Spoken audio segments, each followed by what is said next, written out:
Dr. Mark Hyman, thank you so much for being here. My pleasure. Thanks for having me. To introduce you a little bit to our audience, for those who don't know you, you have been, my understanding is, a functional medicine doctor for 30 years. Yeah. I've been a doctor for almost 40 years. That's even scarier. Wow. And for people who are curious about exactly what functional medicine is, I encourage them to watch the video that you did with Barry Weiss. That was about a year ago, because we do a deep dive onto that. But basically, you look at root cause of disease versus just treating the symptoms. Yeah, it's really about thinking about the body as a system. Everything is connected.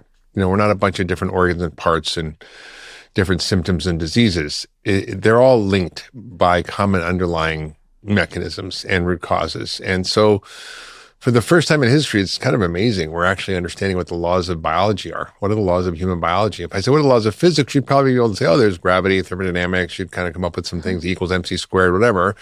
If I said, what are the laws of human biology? Like, most people draw a blank because we haven't actually described them in medicine. We're just in a reactive state. Oh, you have a headache, go to the head doctor. You have a stomach ache, go to the stomach doctor. But your headache might be caused by your stomach, and your stomach ache might be caused by your headache. So we have to really rethink our whole approach to disease based on understanding the body as a system and not just focusing on diseases and the downstream phenomena that happen as a result of upstream causes. I think so many people are eager to hear from doctors like you, particularly because they look around and they see how unhealthy Americans are. We've talked about this a lot at the Free Press. You touch on this in the book. 40% of Americans are obese. 6 in 10 live with one chronic illness. And the crux of your book, Food Fix, which was originally released about 6 years ago, you're now re-releasing, called Food Fix Uncensored. Version, yeah. Updated version, exactly, and expanded on. And when I was reading the book, it seems the main, if you could walk away with just one line, is that it all comes back to our food, the food system, the food industry, and agriculture. And I think you write in the book that poor diet is the single biggest killer on the planet. So tell us, in broad terms, what broke the American diet? Great question. Well, I think first it's important for people to understand that food isn't just what you put on your fork. It's connected to a whole ecosystem of problems that we're facing across society that we see as separate and siloed. So just as I see the body as a system, my brain thinks in systems. I'm thinking, okay, well, if I have a patient come to my office with diabetes, can I cure that patient in my office? Probably not. I mean, yeah, I can tell them what to eat and so forth, but it's really, diabetes is cured on the farm. It's cured in the food processing plants. It's cured in the grocery store, in the restaurants, in the kitchen. That's where diabetes is cured. And so I began to realize that we have to think about food as a problem that's driving most of the things that are wrong today. The chronic disease burden, the economic cost of that, the social implications of effect on kids' brains and academic performance, on mental health, on violence even. We know that this linked to violence and bad behavior, on climate, on the biodiversity of pollinators and plants, the loss of soil that contributes to climate change, the destruction of our waterways because of eutrophication of nitrogen runoff, and the list goes on and on. So there's so many problems that we see as separate. There's environment, there's climate, there's social issues, there's mental health, there's chronic disease, there's the federal deficit, which is, $2 trillion a year almost is spent on chronic disease. It's mostly preventable by the federal government. It's a big cost. So all of these are connected to food. And so you have to think about food as the driver of many of these, and you have to think about it holistically in order to solve the problem. You can't just treat all these things like whack-a-mole separately. And so I think for the first time, people are waking up to the fact that, oh God, we have a problem, that our food system has gone from something that, was providing nutrition for Americans to something that became industrialized in the 50s because of the need to feed a growing global population after World War II. But that led to the mechanization, to massive soil tillage, to loss of soil carbon, to the use of pesticides and herbicides. Rachel Carson started to warn about those things like DDT, but it's just gotten worse and worse. And we're now producing massive amounts of industrialized food that is causing massive amounts of disease and destruction across every sector of society. In fact, by definition, what most Americans are eating is not food. Food is defined by various dictionary definitions as something that supports the health and maintains the growth and life of an organism, or a plant or an animal. Most of what people are eating is actually doing the opposite. It's causing disease and death. It seems like as a country, we sleptwalked into this scenario. There's this one line in the book that really stuck with me. It was basically that only 3% of our farmland is used to grow fruits and vegetables, even though it's meant to constitute about 50% of the diet. And instead we're eating what? Like corn, sugar, wheat. Why? Why is our diet predominantly corn, sugar, and wheat? And we're only using 3% of our farmland to grow fruits and vegetables. Explain how we got there. Yeah. So before agriculture, my grandparents were alive. It was all organic. It was all regenerative. There were pasture raised animals or pasture raised eggs. There was no mechanization, industrialization. There was no monocrops of corn, soy, and wheat. It was just more of a kind of human-sized agriculture that was more local, decentralized. And then it became, consolidated, centralized, mechanized, industrialized, and focused mostly on commodity crops. So corn, wheat, and soy, they were incentivized through agricultural subsidies and crop insurance. And that led to the overproduction of these things that then we had to do something with. And then the food industry colluded in a way to kind of, not intentionally, I think, but they were just following the guidance of the U.S. government, which was to eat a low-fat diet. And that was about 50 years ago with the McGovern Commission that basically came up with the first dietary guidelines for Americans and basically said, we should be eating most of our diet as starch and 6 to 11 servings of rice, bread, cereal, and pasta every day. Well, that led to this hockey stick rise in obesity and type 2 diabetes, to the massive increases in cardiovascular disease and cancers and dementia and all the downstream consequences. Even mental health is linked to these problems. And so that's what happened. And well, you're right. We kind of sleptwalked into it. There was the Green Revolution, this excitement about mechanization. I don't remember the World's Fair in 1965. I lived in Queens at the time, actually, and I went to the World's Fair. And there were, if you watch some of the old clips from there, you see DuPont having these funny dances on stage saying better living through chemistry, and we didn't realize that all these things like Teflon and DDT were killing us. So I think some of it was unintentional, but when people started to realize what the problem was, and they didn't reverse course because we had a system that was just entrenched, that was highly profitable, that was huge part of our economy. The biggest industry in the world is the food industry, and I mean from field to fork. When you look at, there's 16 or 17 trillion dollars a year that's from the food industry because everybody eats. And it's only a handful of CEOs. There's the big ag CEOs, the chemical, the fertilizer companies. There's the big food companies, the fast food companies, the processed food companies. And there's the pharma companies that actually are producing a lot of the drugs that treat the chronic disease, but also are involved in animal agriculture. So we have a kind of a toxic triad of big food, big pharma, and big ag that, in some ways intentionally, in some ways not intentionally, have led us into this place where we have to come to terms with it. Another vignette of the book that stood out to me was you have a section where you talk about different American senators and representatives in U.S. Congress that are just making or getting tremendous political contributions from big food and big agriculture. Yeah. And, I think a lot of people are following all the news in terms of the food pyramid changing or different cultural shifts around the conversation of reading the label and the ingredient list. But at the end of the day, it's really hard to get moneyed interests out of food. How do you see the problem being fixed? It's hard to shut the valve off between money to politicians from big food and big ag. For sure. I mean, the food industry, and I mean, from field to fork, is the biggest lobby group in the U.S. And they have huge influence. And they're also seeing cracks in that system. And I think what's happened over the last year is that, the average American is waking up to this being a problem and is starting to be vocal and loud about it.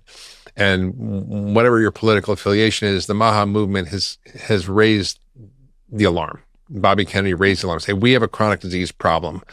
Whatever you agree with his other policies or not, this is on target. And it's something that has not been part of a national political discourse before. And politicians follow, they don't lead. So, abolition didn't start in Congress, it ended in Congress. Civil rights didn't start in Congress, it ended in Congress.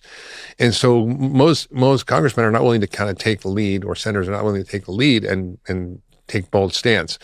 When the public is pushing forward, and the reason RFK Jr. got nominated and then his nomination was passed was because there were 200,000 phone calls to Senator Cassidy's office People, they listen. So when I've been running around Washington for the last 6 years with my nonprofit, educating lawmakers on these issues.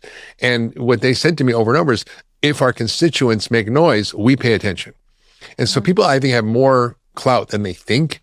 And I think the average American has more voice than they think, and they can call their representative's office. They can let their thoughts be known and their wishes be heard. And that will actually drive policy change. So, for example, Roger Marshall, who I called out in the book, it was a congressman, now a senator from Kansas, a doctor, an obstetrician gynecologist, who basically on one of the hearings years ago was debating that food wasn't the cause of the chronic disease epidemic. It was just a lack of exercise. And when you look back on his donations, it was, the confectioner, group, or the Corn Refiners of America, or, and now, he even though he's from Kansas, which is a farming state, he's now the head of the Maha Caucus in the Senate, and is now a big advocate for these issues, and is now trying to get food as medicine programs passed. And so I think politicians are starting to see the light. They're starting to change, and I'm sort of shocked, honestly, at how quickly it's happened, because for the last 6 years, since I published the book, I've been pounding the pavement in Washington, making very, very small incremental changes. And now it's just this sort of the dam broke, and all of a sudden everybody's talking about these issues. And you've guys like Marty McCary, who's the head of the FDA, who's been so vocal. He was on the All In podcast and recently, and I heard him, talking about these issues in such a way that I'd never heard before. Like, we really need to focus on changing our food policies, changing our research infrastructure to focus on chronic disease and food as medicine. And I'm like, this is radical.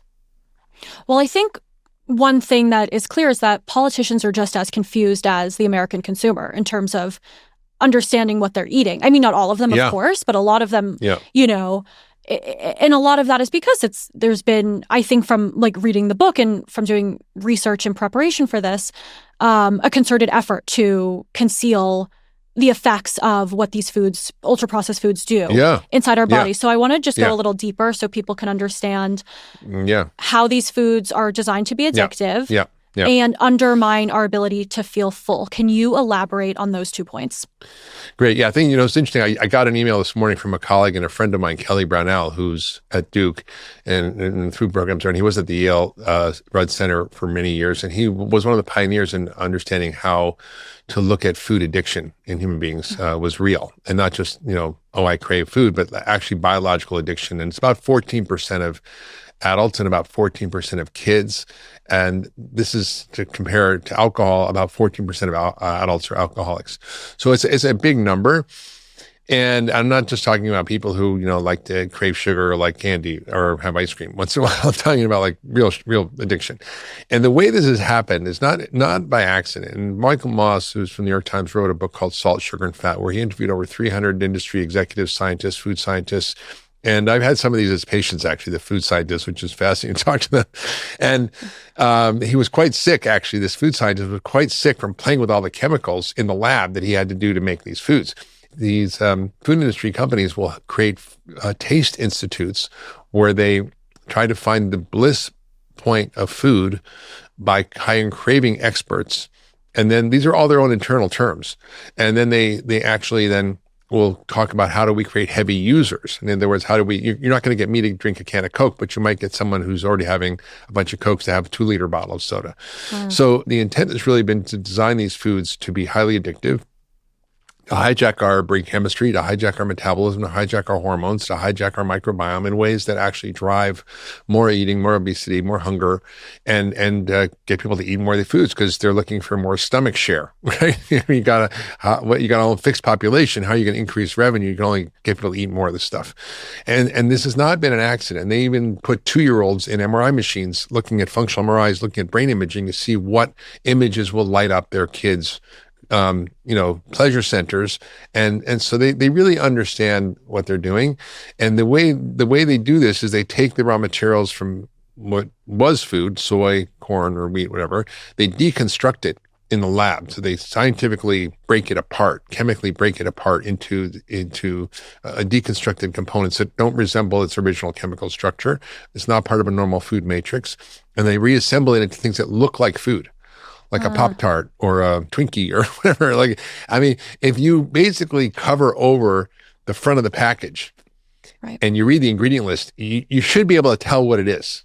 Like if it says tomatoes, water, and salt, you kind of know. But if it has 47 ingredients, most of which you can't pronounce or in Latin, that you wouldn't have in your kitchen and cook with, you probably shouldn't eat it. And these are the things that we know now are highly designed to bypass our normal satiety mechanisms, to bypass our ability to feel full. I mean, look, nobody's going to eat 12 avocados or 4 steaks, right? But people will eat an entire bag of cookies or a sheet cake because it bypasses all those normal mechanisms. For a long time, the consensus was calorie in, calorie out. And a lot of people looked at 50 calories from a bag of Skittles as the same as 50 calories from dates, right? Both are sweet and people might eat them as dessert, but they're very different, That's right. Tell us why that's wrong, that 50 calories from dates is not equal from 50 calories from Skittles. First of all, what is a calorie? Calorie is the amount of energy required to raise the temperature of 1 liter of water 1 degree centigrade. That's what it means. And in a laboratory, if you take 100 calories of Skittles and 100 calories of broccoli and you burn them, you'll release the same amount of energy. When you eat them, it's very different because when you eat broccoli, it's in a food matrix of fiber, phytochemicals. It's low glycemic. It doesn't spike your blood sugar. If you have that same amount of calories from soda, for example, it will spike your blood sugar, spike your insulin, increase fatty liver, drive inflammation, cause fat deposition in your belly, make you hungrier, bypass your craving mechanisms. Same calories have a totally profoundly different effect because food is not just calories, it's information. It's not just energy, it's instructions, it's code. And so every single bite of food you take, every molecule you're eating is a message. It's literally like you're programming your biological software with every bite. And people don't understand this. And so when you look at calorie counting, it's a waste of time and it's useless. People should focus on what they eat and they don't have to worry about how much they eat. I eat as much as I want. I don't restrict in any way. And when you eat the right foods, I mean, you like I said, nobody's going to eat 12 avocados. Like, how much salad can you eat? How many steaks can you eat? How many broccoli can you eat? I mean, you could have a big gulp, right? That's easy to consume in a few minutes. That's 35 cups of broccoli. Nobody's going to eat 35 cups of broccoli. Right? Can you also elaborate on how 2 things might have the same caloric count, but one can be really nutrient dense and one can be really like empty, essentially? Or yeah, for sure. I mean, well, a lot of what is being consumed is very nutrient poor food. So there's something called food security and there's nutrition security. Food security is having enough calories. Nutrition security is having enough nutrients. So Americans don't have a lot of nutrition security because most of the food they're eating is depleted of nutrients. They may add some back fortified, cereal and so forth. But, that's just trivial.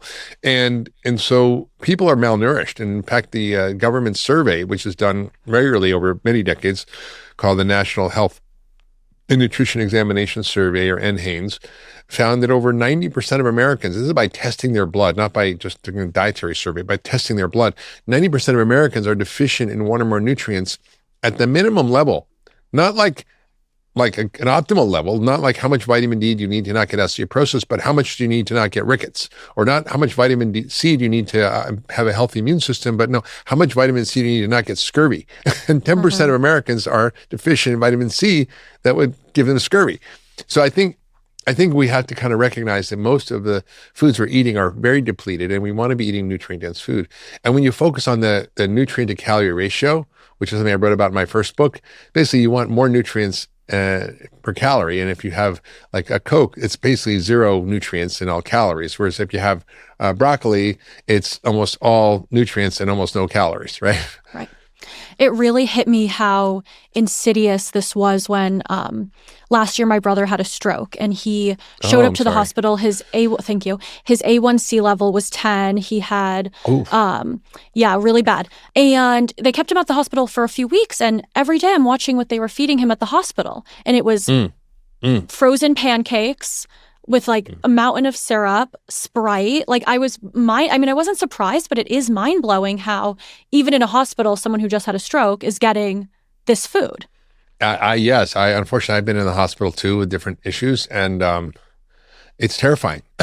I woke up from my back surgery, and I had, a diet that was basically a sugar bomb. It was French toast with this high fructose corn syrup. It wasn't even maple syrup, orange juice, muffin, cereal, all sugar, sugar, sugar, sugar. And I'm like, well, how's my body supposed to heal? I need protein, first of all, to heal. And plus all this stuff is super inflammatory. And, it's quite unfortunate. I think, hospitals and most food service companies don't understand how to actually provide food that's supporting of health. And I think that it's unfortunate because doctors don't understand this. Doctors don't see that food is medicine. They don't understand that they might have sort of lip service to say, oh yeah, eating healthy is good and you should eat more healthy food and you'll be healthier. But they don't really understand that on a mechanistic, granular level, that food can be used as a drug for treating many, many illnesses. You can cure diabetes. You can, help many people with chronic inflammatory conditions. And, it's so many ways, and particularly in functional medicine, we see that food is medicine. It's not like not a metaphor. And it's not one diet that's good for everything. It's very, very personalized based on what you need. Someone with Alzheimer's might need a different diet. Someone with irritable bowel syndrome then might need a diet different with someone with an autoimmune disease or someone with diabetes. And so you have to look at what is right for that person. And that's really where we're heading, is an era of personalized nutrition. It sort of segues us into a different area of the book, which is the economic cost. I think you write 1 in 3 tax dollars goes to healthcare, 80% to chronic illness. Mm-hmm. Can you expand on that and how we're sort of like paying on both ends? Because subsidizing these foods that are, as you're explaining, clearly harmful, and then on the other end at the hospital. Yeah. I mean, the Rockefeller Foundation came up with a report a number of years ago called The True Cost of Food, about true cost accounting. How much actually is the downstream cost of every dollar we spend on food? And it's $3. For every dollar we spend on food, there's $3 in collateral damage across every sector of society. So whether it's chronic disease, whether it's the social impacts, whether it's, effect on productivity, whether it's effect on climate, soil, health, water, resources, you just name it, the list goes on. And I think they even left out a bunch of stuff. So it could be more than $3. Corn is a great example. Like, we support the production of lots of industrial corn through our government programs and subsidies and crop insurance. Then there's all this downstream effect of doing that. One, we destroy the environment by doing that. So the soil carbon gets destroyed by the way we farm, which is now 1/3 of all the carbon in the atmosphere is from the destruction of our soil. And that's a big driver of climate change. We have the loss of biodiversity. 75% of pollinators are destroyed. 50% of birds are gone because of the pesticides, herbicides, and chemicals. The nitrogen fertilizer runs off and destroys the waterways and causes eutrophication and creates dead zones the size of New Jersey and the Gulf of Mexico. And there's 400 of those around the world. And then we take those corn products and we turn them over to the food industry, and then they create high fructose corn syrup and all these industrialized food with, deconstructed molecules like we were talking about, reassemble that into food-like substances that aren't actually food, that are just different color, sizes, and shapes of chemically extruded food-like substances. And then we subsidize those through the SNAP program, which is $125 billion a year for food security, which is great, supporting people who are low incomes and can't afford to eat. But we're also not providing any guidance about what they should be doing. And now there's, thankfully, after decades of trying this, there's many, many states that are actually asking for SNAP waivers, and Brooke Rollins is giving them SNAP waivers, which means they're saying, okay, if you're in Arkansas or West Virginia or whatever, you can't use your SNAP dollars to buy soda anymore. I think it's a good thing. There's a lot of arguments against it from the food industry, but we won't go there. And then we pay for Medicare and Medicaid on the back end, which is another way we're paying for it. So the taxpayer is paying for it at so many levels, and the costs are staggering. It's $1 in $5 of our entire economy is for disease in healthcare. 80 or 90% of that's for chronic disease, mostly driven by food. The federal dollars, it's 1 in 3 federal dollars of our $6 trillion or so federal revenues. It goes to that. It's 40% of all the healthcare spend. And it's getting worse and worse, and we're going to bankrupt the Medicare Trust Fund soon. And we're talking about federal deficit, but we're not always talking about the fact that, probably a third of it could be avoided by dealing with the food systems problem. One thing that I liked about the book is it really does focus on potential solutions and rethinking how to reform. Sorry, I was going on the negative rabbit hole, but yeah, Okay. There's hope. There's hope. Yeah. Well, I think it ties in perfectly because you lay out models that would look differently for both subsidies and incentives in agriculture and in food production that could move us in a healthier direction. So I want to put that question to you. How would you reform the current picture of subsidies, incentives, sugar tax, for example, in a way that would be net positive?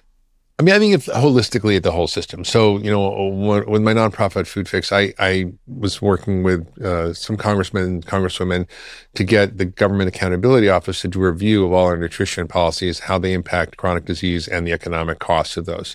And I thought it was going to be bad. But when they released the report in July 21, they said there were over 200 different policies in 21 different departments and agencies, mostly working across purposes. So, for example, we say, we should be eating a nutrient-dense diet, but then we support SNAP dollars, or we say, we should have more healthy food, but we don't actually restrict the requirements for what's available through, for example, the FDA GRAS approvals, which is basically what ingredients are in food.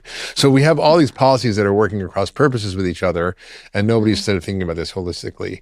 And so you have to think about, starting with what we support, where we're growing. So there should be an effort to support regenerative agriculture and farmers to convert over to that, which produces more food, better for the soil, better for the farmers. It's win-win all around. Second, we should be looking at what we incentivize in terms of research. So we should be doing more research at the NIH with food as medicine. And thankfully, the Medicare under Dr. Oz's leadership with the Center for Medicare and Medicaid Innovation, or CMMI, has just announced a $100 million allocation of funds to study lifestyle and functional medicine solutions for chronic disease. We need to do the dietary guidelines got revised, which I think was a step in the right direction to say we should be avoiding highly processed foods. That was never anything. Avoiding soda, getting rid of refined starches. I mean, this is a big change. We should be eating real food. We need to reform our food labeling so that front of package labeling is clear. We need to reform food marketing so these kids aren't seeing all these ads for junk food, 4,000 ads a year, which is, just on TV, but forget what's happening on social media. That needs to be dealt with. We need to also change what the SNAP program is to make it more like WIC, or Women, Infants, and Children, which allows for purchase of healthy foods. And we need to support, crop insurance and subsidies that, again, support these farmers. So across every sector, even like changing medical school education to include nutrition is important. So working across every area, we're working on all these different things. It's not one simple fix that's going to fix everything. If I could say, if I were king, for a day, what I would say is every single policy in the U.S. government has to reflect one simple principle, that it only should support the production and consumption of real food, period. And if we did that, all of a sudden, everything else falls into place. I mean, that would never happen, but that would be an easy way to fix it. And what about affordability? I think the common conception is that eating whole foods, clean, organic diet is more expensive. I mean, going to the grocery store, I live in New York City. Maybe that is a variable here, but it is expensive. And so how do you fix that? It's a great question. And I think that, the food industry is very smart. They're very good at talking points. There's no good and bad calories. It's all about moderation, exercise more, eat less. The subtext of that, it's your fault, you're overweight, you're just a lazy glutton. And that's not the truth, because all calories are not the same. Same thing with the affordability issue. Oh, we're going to restrict access to ultra processed foods. It's going to create less convenience. It's going to be less affordable. It's going to affect food safety. We're just trying to protect the American public. We're the good guys here. Don't question us.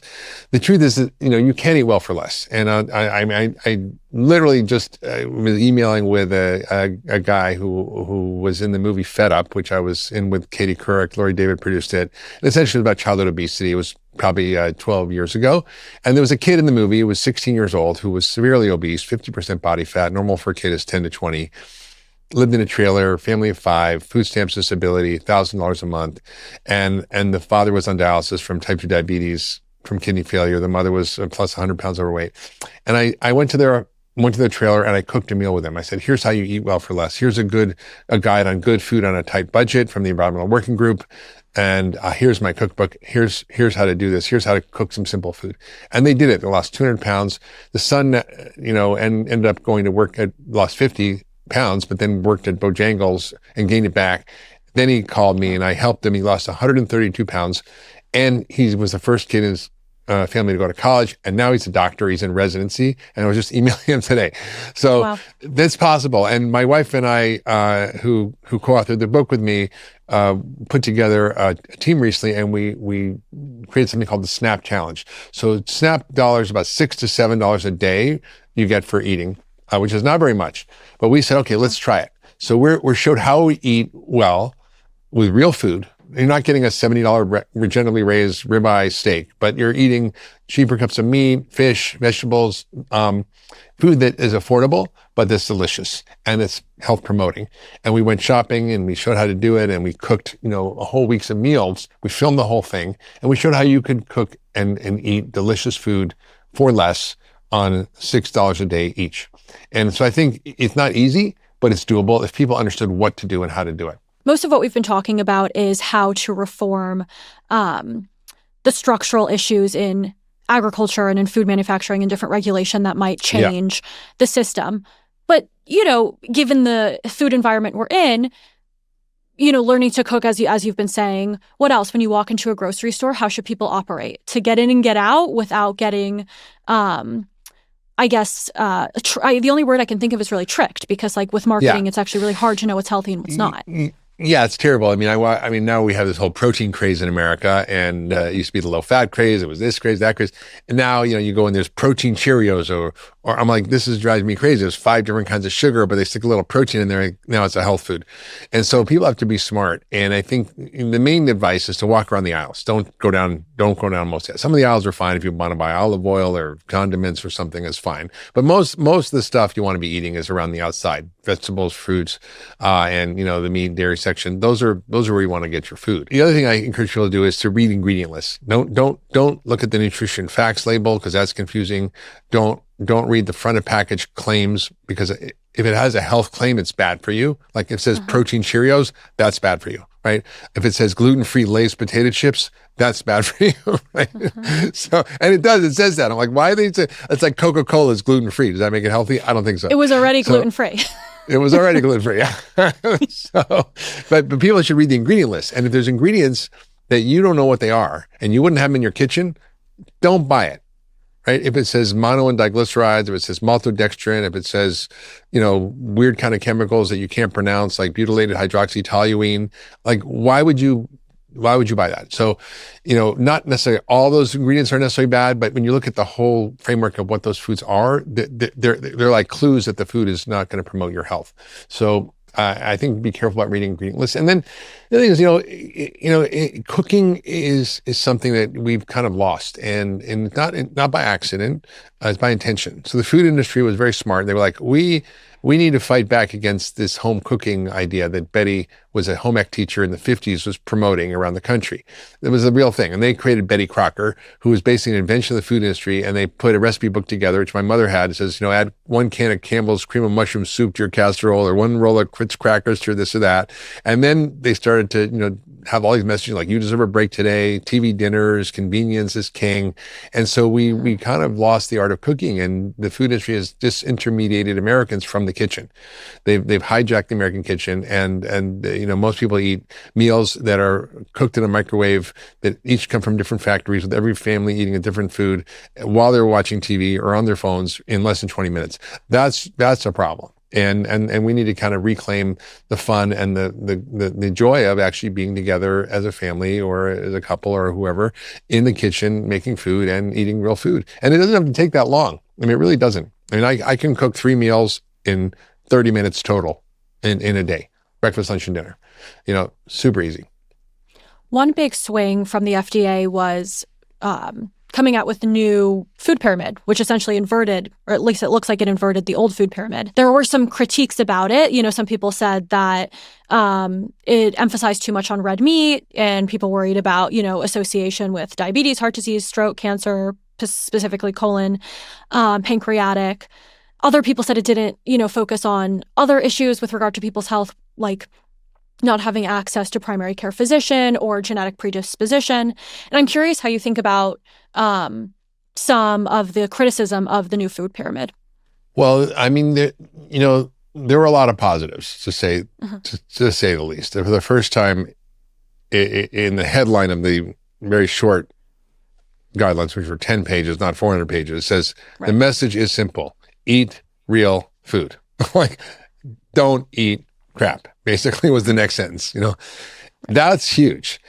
They're avoiding highly processed foods, avoiding the low fat craze, eating more fruits and vegetables, choosing quality foods over poor quality foods. All those are great. In terms of the criticisms, the meat conversation is interesting. I don't think the meat conversation was overemphasized. I think on the pyramid, it shows like a big thing on the right of a big steak, or on the left on the big steak. Could have been smaller, could have been in a different position, maybe. But in the previous guidelines, meat was an acceptable part of the diet. If you look at the data on meat, most of the data we have on meat comes from population studies, which don't prove cause and effect. And so, for example, the NIH ARP study was 500,000 people. They found that people who ate meat had higher rates of all those conditions we're talking about: cancer, stroke, heart attacks, et cetera. When you look at the behavioral characteristics of the people who ate meat in those studies, this was an era where we thought red meat was bad when the study was done. So people who ate meat didn't take care of themselves. They weighed more, they ate 800 calories more a day, they had more sugar, they had more processed food, they didn't have vitamins or minerals, they didn't eat fruits and vegetables, they drank more, they smoked more. Of course they had more disease, right? When you look at other studies where they compare people who shop at health food stores who eat meat versus vegetarians who shop at health food stores, they both had their risk of death reduced in half compared to the general population. It wasn't the meat. And then the cancer part you're talking about, there was a 1% absolute increase in colon cancer in people who ate 4 pieces of bacon a day for their life, basically. So if you are eating 4 pieces of bacon a day, probably not a good idea. But again, it was a absolute increase of 1% from 5 to 6% background in the population. They said that's a 30% increase. Sounds a lot, but when you actually look at the numbers, it's processed meat probably shouldn't be a staple in your diet. But red meat in itself, in the context of a healthy diet, is fine. If you're eating red meat and you're not having fiber, you're not having phytochemicals, you're not having whole foods. Yeah, if you're eating in the context of a processed diet and McDonald's hamburgers, probably not a good idea, especially since the McDonald's hamburgers mostly not meat anyway. Right, because it's the processed bread and everything else. Well, it's not the bread. It's actually in the hamburger. There's like a million ingredients. It's like all kinds of fillers. And it's not just beef. It's like 100% beef, That makes sense. One of the biggest additional takeaways that I took from your book is that all of these diseases we've been talking about that are considered non-communicable, as you write, actually are communicable, because we're in a society where, if you're at a dinner table and everyone's drinking Coca-Cola, you're going to drink Coca-Cola too. That's right. And so I'm wondering how you think about enacting not just the regulation changes or the policy shifts or getting agricultural money out of politics, for example, but how do we achieve a bigger cultural shift across homes in America? Yeah, I mean, this is a really important question. I think that, we call these chronic illnesses non-communicable diseases, but they're not infectious, but they're contagious. And we know this from Chris Sacco's work at Harvard, who showed that based on the Framingham data, that you're 171% more likely to be obese or overweight if your friends are overweight compared to your family. That your social connections are more important than your genetic connections in determining your health outcomes. And you're basically as healthy as the 5 people you hang out with. If all your friends are drinking green juices and going to yoga, you'll probably be healthy. If all your friends are drinking beer and eating wings and fries and McDonald's every day, you're probably not going to be so healthy. And so we know that peer pressure is a huge driver of behavior, and that it can be used for positive or for negative. And we did this at the church in Saddleback Church in California with Rick Warren, where we the average weight, I think, for men was 230, women was like 180. And they were very overweight church, and they had all this crap there. They had sodas everywhere. They had ice cream socials, pancake breakfasts. You couldn't find a healthy thing on the campus of the church. And so we just changed all that, and we got everybody, doing healthier things. We got all the crap out of the refinery. We stopped having the ice cream socials. We got people doing jogging for Jesus. They lost 250,000 pounds together in a year. And, wow. and Rick Warren talks about every body needs a buddy, right? And I say community, is medicine, right? Community is medicine. And I think we have to understand that that's true. And that's why we see the social framework in which we live determining so much about our health. We call these social determinants of health. But there's also, I didn't talk about this, the commercial determinants of health, which I'll come back to in a sec, but the social determinants are really real. And I think we have to understand that we have to create healthier environments. And Dan Buettner is a friend of mine, he's founder of the Blue Zone concept. And he goes into communities around America and he helps create defaults that help people be automatically healthier. So, for example, they'll go into communities and they'll put in 10-inch plates in their home so they eat less food, or they'll have the checkout counters in all the stores. They'll get all the candy out of the checkout counters, but only healthy stuff when people check out. Or they're just simple things they'll do to create better, access to walking. And they find that the healthcare costs go down, the health improves in those populations. So just creating healthy defaults is really important. So we have to deal with this at multiple levels, from the source, from what's going on with the food industry and the policies, but also the defaults in society. So I think we have to understand that we have a problem. But then there's the commercial determinants of health. And this is something that's been described by the World Health Organization. And essentially, when I first wrote the first edition of the book, I hadn't been aware of that term. But now it's really clear that this is the big driver, that the industries, the food industry and the farming industry, the agri industry, the pharma industry, and others, tobacco industry, alcohol industry, they are driving poor health, and these are what we call the commercial determinants of health, and those have to be addressed at a government and policy level. Otherwise, they'll just continue to do it if they're unrestricted. So we have to sort of deal with all those factors to get out of this mess we're in. There's sort of two conversations happening, which is the upstream one, the holistic conversation about fixing the food system, and then the downstream one, which is how do we manage living with the consequences of the system we're in, which sort of brings us to this whole other conversation around Ozempic, because people are saying, we're already too far gone and we need a drug that basically puts us off of this very addictive food. And here are XYZ reasons why the health benefits are worth it. I know you have slightly a nuanced view on the potential risks of mass adoption, and I would love for you to just touch on that. It's not an either or problem. We have to fix the food system, and we have to provide solutions for people who have got to be victims of the food system. So I'm not against these GLP-1 drugs. I do think that we have to be smart about them, and I think that they're not a panacea, and they do come with risks and side effects. And when you look at, these initial studies, they do them on, hundreds or thousands of people. When you start releasing this drug into millions of people, I think there's an estimated 40 million Americans who've now taken this drug. You're going to see, even if it's a couple of % increase in serious complications, you're going to see millions of people who are affected, right? So for 2% of 40 million is a lot of people. And so we're seeing bowel obstruction, we're seeing pancreatitis, we're seeing things like blindness, we're seeing certain things that are quite concerning. And if you're the person who has that, it's a big deal. Like if you're the person whose bowel ruptures, that's 100% side effect. It's not like, the other thing is that the way they're prescribed, I have a problem with. I think they should be prescribed in conjunction with the nutritionist as an exercise recommendation. So you need higher amounts of protein and you need to strength training. Otherwise you'll lose muscle and you will likely gain back the weight if you stop the drug, which most people do after a year. And half the people, I think, stop after a year. You're going to gain most of that weight back, and it'll be mostly all as fat. And so then you'll be at a slower metabolism at the end of that process than where you started and need less calories and sort of be problematic. So I think these drugs have utility, but they have to be prescribed for the right person. It's not for, I think the zip code with the highest percent use of these GLP-1 drugs is the Upper East Side of New York. Because people are obsessed with being skinny. So people want to lose like 5 pounds or 10 pounds, whatever, for a wedding.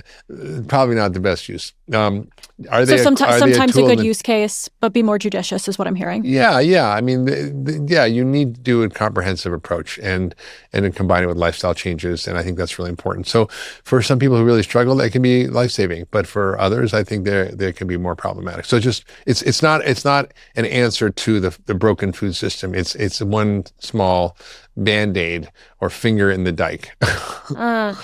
While I have you here, I want to just do a few questions on basically the total other end of the spectrum, which is, there's one tier of conversation about diet, exercise, sleep, like really table stakes questions. And then there's a whole nother group of people who are trying to optimize in a way that's like pretty futuristic. And every time I go on Twitter, I see a new article about, for example, peptides, right? Like, something that's not necessarily in the mainstream, but in the mainstream for a cohort of people.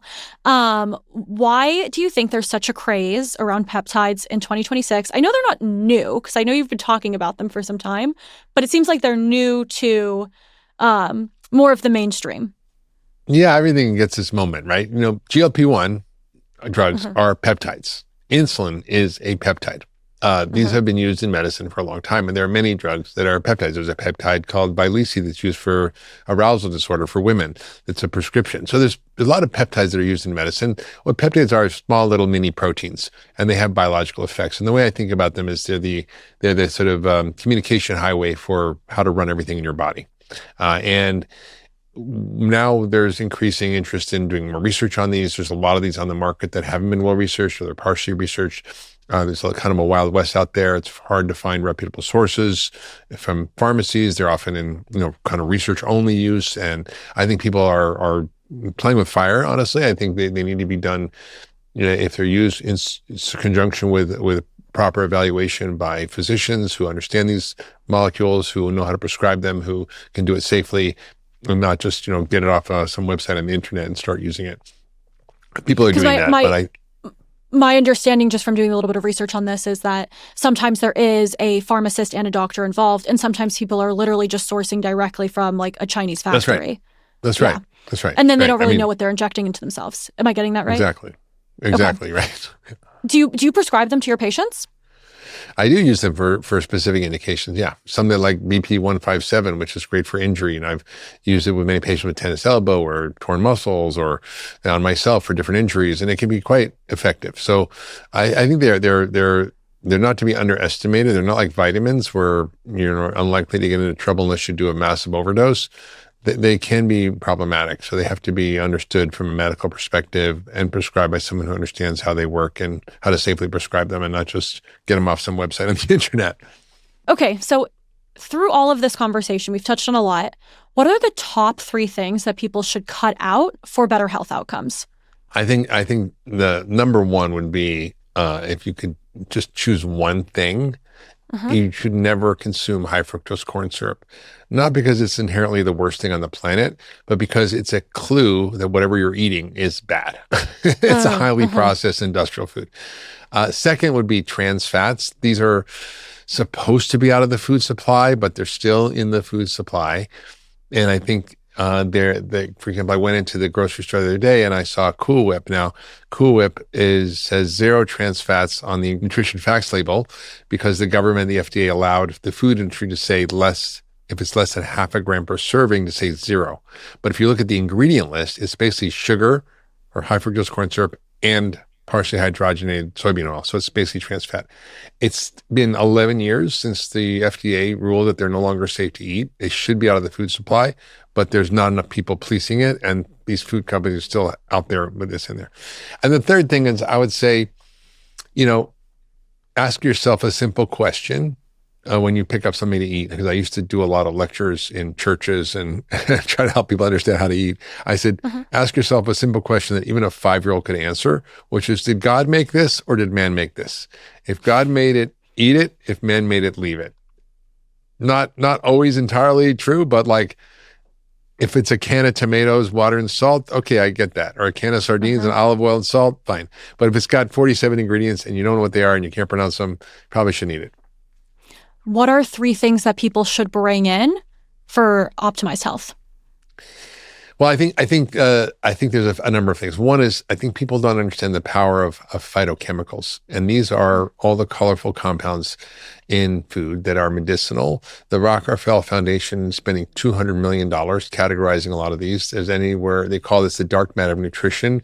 There's anywhere from, estimated 139,000 to millions of these chemicals in food. We know about some of them, right? We know about turmeric, right, which has curcumin in it, or we know about green tea that has catechins in it, or we know about, red wine that has resveratrol in it. There's some in the zeitgeist understanding that these molecules, but these are powerful medicines that we've co-evolved with to help run our biology. So where do you get those? In colorful fruits and vegetables. So that's easy. The second is make sure you're eating for your microbiome, and that is fiber, and that is prebiotic foods and probiotic foods, and fermentable foods. And those are things that we don't eat enough of in this country. There's a great study from Poland where the women who live in Poland, they ate 30 pounds of sauerkraut a year, but then they moved to America and they didn't eat any sauerkraut. And so their breast cancer rates went through the roof. So I thought that was a fascinating study. It's a correlation study, but interesting. I think the other thing is that people should really understand what we call the glycemic load of a meal. And this is a little bit of a hard concept, but the idea is how much does a given meal raise your blood sugar, and how do you combine foods so you don't really spike your blood sugar? So when you combine protein, fat, and fiber, and the starch or sugar, it's going to be less of a problem. So, for example, if you have wine on an empty stomach or alcohol, you'll get a buzz right away. If you have it after a meal, you might not feel that. Why? Because it's absorbed more slowly. And so the same thing with sugar, even though you don't get a buzz from it, you actually do this. The same thing happens in your body. So you want to understand that combining protein, fat, and fiber is a way to actually help you do well with food. So, for example, have your vegetables first of the meal. Don't start with the bread and wine at the beginning of the meal. Have protein and good quality fats. And then if you want to have a little dessert, probably not a big issue.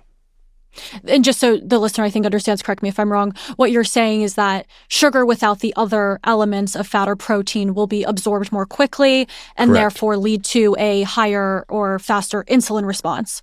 Because it's higher sugar, insulin, and then, And the thing people have to understand is when you spike your blood sugar, you spike insulin. When insulin goes up, that's the fat storage hormone, and it makes you store fat around your belly.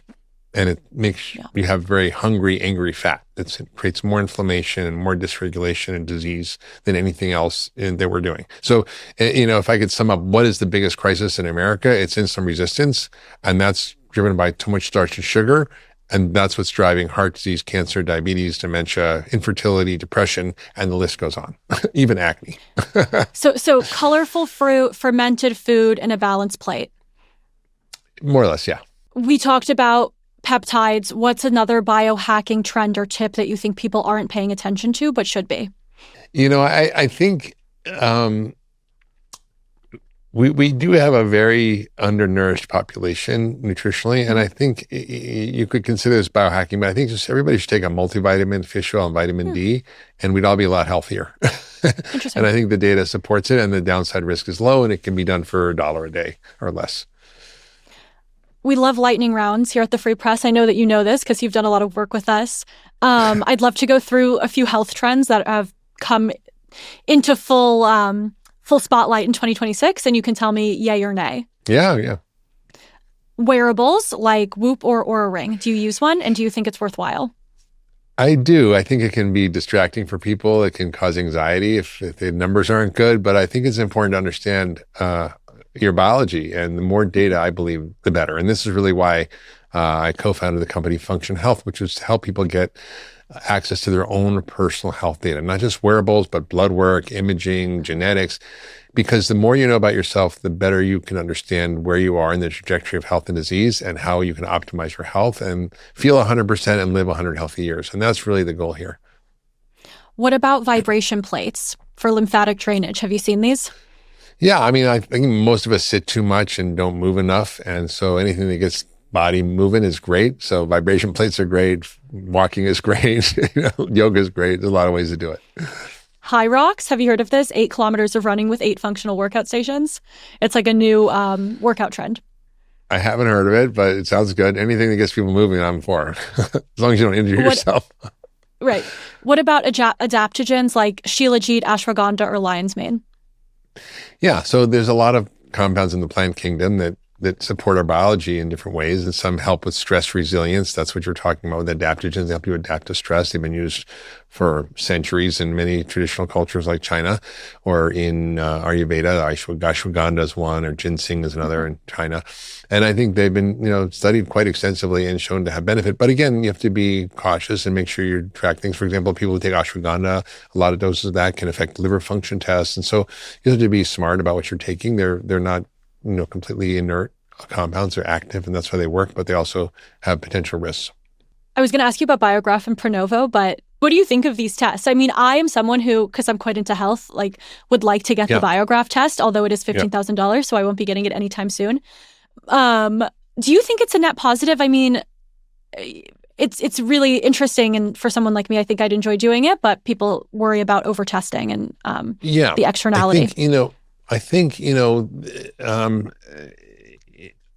in medicine, we've typically been trained to do less testing and more thinking. Mm-hmm.